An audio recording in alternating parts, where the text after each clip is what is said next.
Presente análisis tiene como objetivo examinar los cambios y permanencias en el ámbito político, social y económico del Perú durante el periodo comprendido entre 1930 y 1990, así como su influencia en la configuración del Perú actual. Los aspectos políticos durante este periodo fueron de que en los años 30 se produjo la llegada del general Óscar Benavides, quien instauró una dictadura en el país. También el fin del predominio civil, ya que tras la caída del régimen de Leguía en 1930 se observa la alternancia entre gobiernos militares y civiles, con una mayor participación de las masas en el escenario político. En 1930 también hubo la aparición de nuevos actores, como el surgimiento del APRA y del movimiento obrero, marcando un punto de inflexión en la dinámica política, desafiando el dominio tradicional de la oligarquía. Y en 1968 se produjo un golpe de Estado liderado por el general Juan Velasco Alvarado, quien instauró un gobierno revolucionario de las Fuerzas Armadas y realizó una serie de reformas sociales y económicas.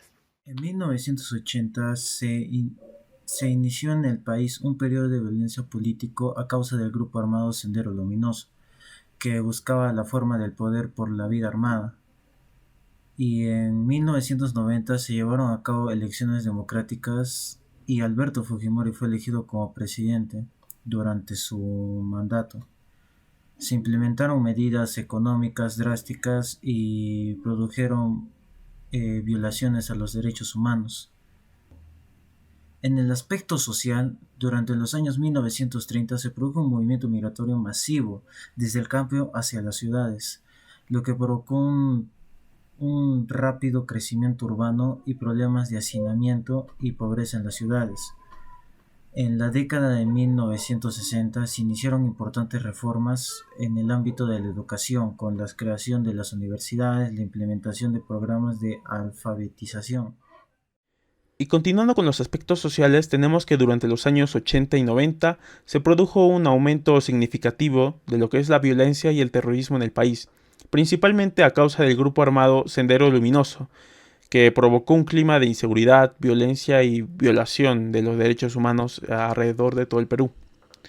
Además, tenemos que el aumento de la pobreza se dio debido a la crisis económica de la década de 1980, que impactó negativamente en las condiciones de vida de distintos sectores, aumentando así los niveles de pobreza en general en el Perú.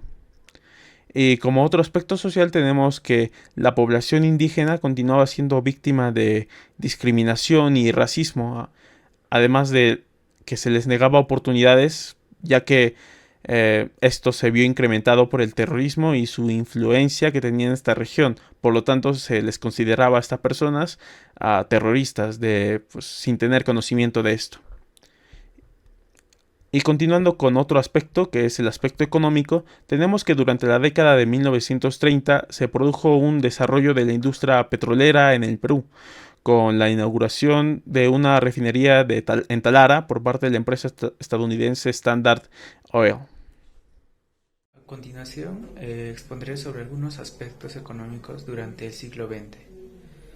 En la década de 1950 se implementaron políticas de industrialización por parte de los gobiernos de la época, con el objetivo de reducir la dependencia de la economía peruana de la exportación de materias primas. Durante la década de 1970 se produjo el descubrimiento de importantes yacimientos de cobre en la región de La Oroya, lo que impulsó el crecimiento de la industria minera en el país. Otro punto importante a destacar es que la crisis económica de la década de 1980, el país se vio afectado por la hiperinflación y la recesión y los altos niveles de pobreza que hubo en esos tiempos. En los años 80 y 90 se implementaron en Perú políticas neoliberales que promovieron la apertura económica, la privatización de empresas estatales y la liberación del comercio. Otro punto que debemos tomar es la informalidad, ya que fue un alto porcentaje de la actividad económica que se desarrolló en el sector informal, lo que limitó la generación de empleos formales y la recaudación fiscal. Muchas gracias.